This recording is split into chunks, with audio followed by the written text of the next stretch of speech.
Hey guys, welcome back to the Grovesters. I'm going to pack up some orders from this weekend. We were out of town, so we weren't pushing sales, so not a ton of stuff, but we still did have some good sales. Also going to talk about returns we've had due this week, and it's been kind of obnoxious. So let's get started. First off, some vintage Christmas ornaments. Christmas by Krebs.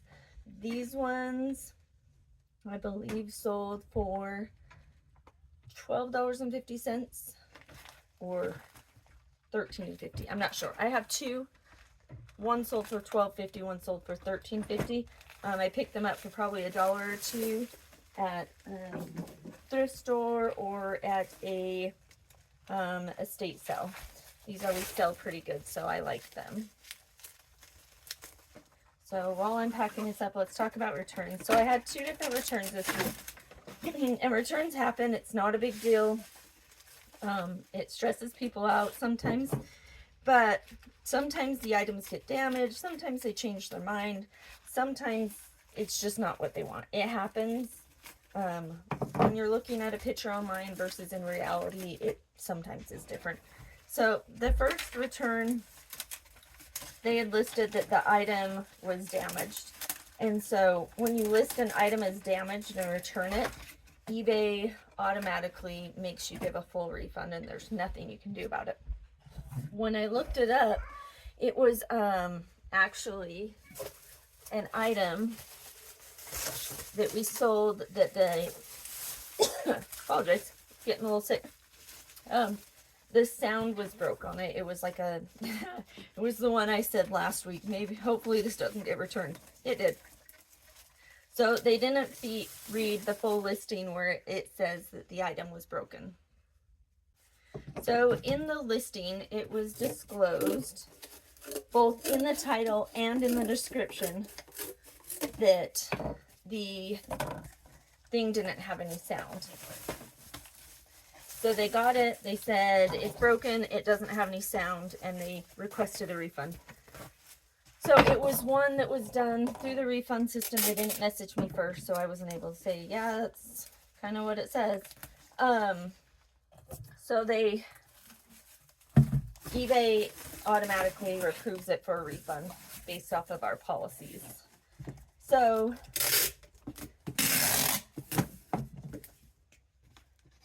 there's nothing I can do for a partial refund. So if it comes back and it's like it had been like a brand new item and they opened it, I could list it as that it was opened or damaged or something. But because they hadn't done anything and there was really nothing wrong with it from what I mailed it out to, I had to issue the full refund. Basically because they didn't read the description. So the only thing you can really do in that case is report the buyer for misusing the return process. And I get it, they didn't read it, they didn't want it after that, which is fine, but when you go through all the trouble of writing in the description everything, showing pictures of everything, and then they come back and return it and you still have to issue a full refund based off of what they're saying, it kind of gets annoying. So that was return number 1. Then the second one, oh, sorry, that was a Pier 1 ornament.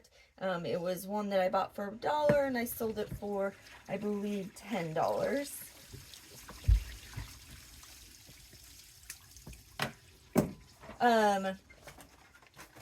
So then the other one was, they contacted me.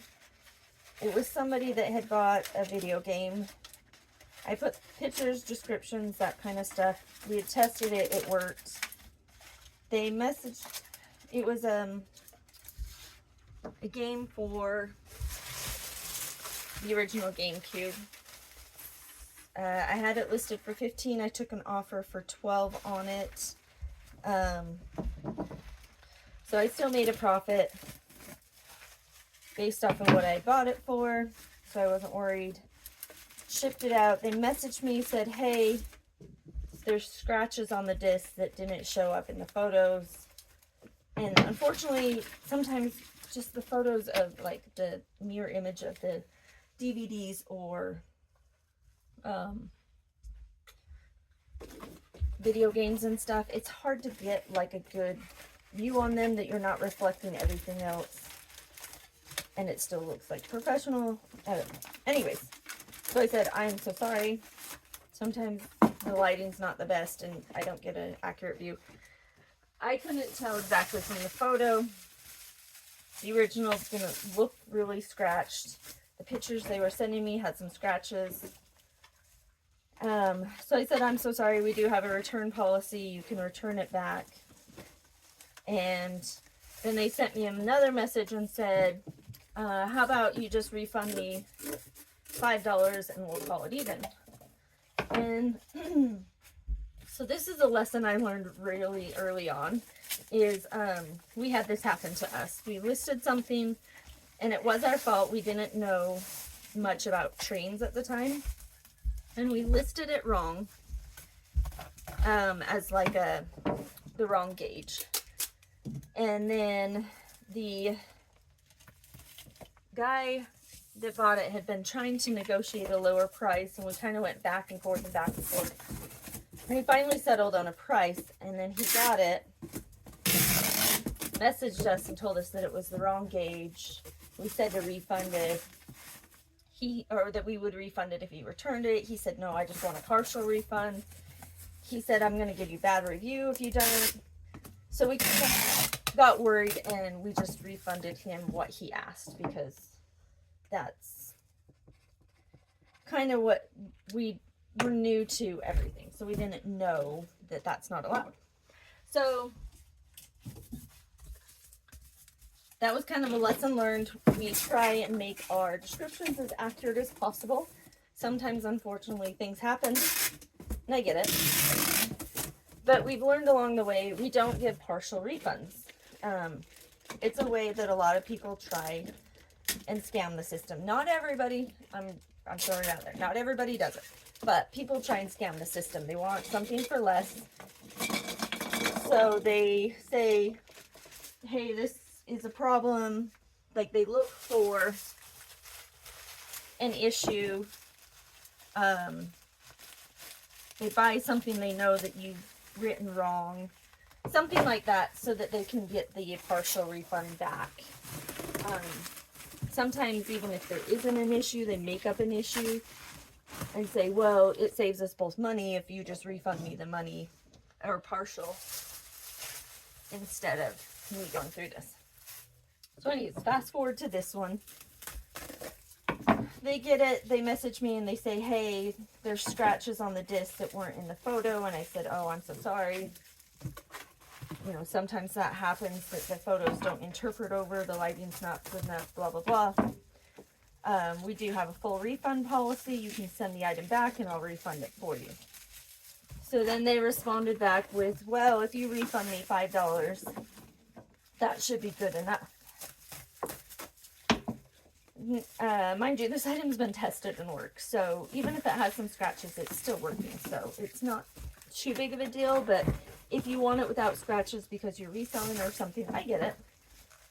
So I've been down this road before, and I know how it goes, and I know they're just sometimes trying to just get the refund of their item.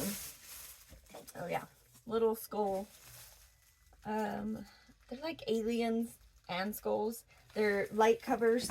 We picked them up for $1, and I believe I sold them for like 12 to 15, somewhere in that range. I can't remember the exact one. Anyways, so I sent a message back, told her I'm so sorry. We don't offer partial refunds, but you are allowed to mail it back for a full refund. At which point she messages back, this is really unfair for somebody to have to take their own time to mail the item back. So let me explain the return process real quick. When you open a return on eBay, eBay sends you the label. So you print it off, which I get it, not everybody has a printer. Don't come at me for that. But you print off the label, you attach the label, drop it off to the post office. Or you can arrange for the post office to pick it up from your house. Either way. And it's done. Comes back to me, I open it, make sure that it is what it's supposed to be, that there's no like broken things, and then I click the buttons and order the refund. It's not a horrible process. Yeah, it does take another minute or two, and it does take more time than obviously getting an item and just being able to use it. Anyways, so she said it's not fair that I should have to take my time to send this back to you. Your description was wrong, blah, blah, blah.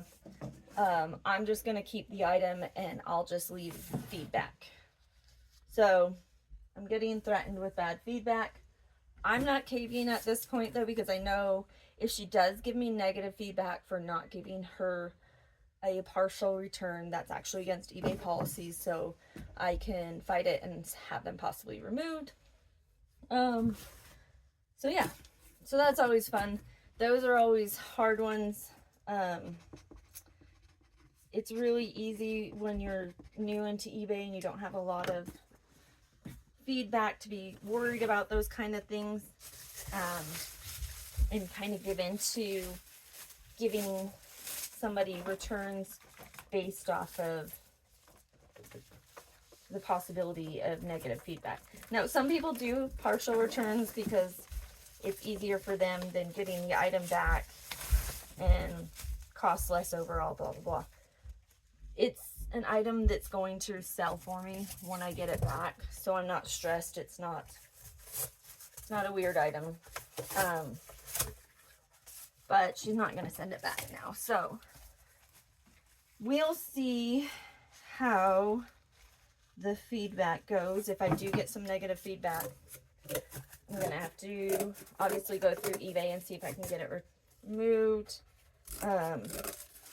I've already reported the conversation for asking for the partial refund and then threatening some feedback on it. So stay tuned. We'll see how that goes. Easter ornaments. These actually I thought would sell around Easter. I actually considered delisting them and getting rid of them the other day because they hadn't sold. That they ended up selling for like $12. And I think I bought them for $1 or $2. So not bad.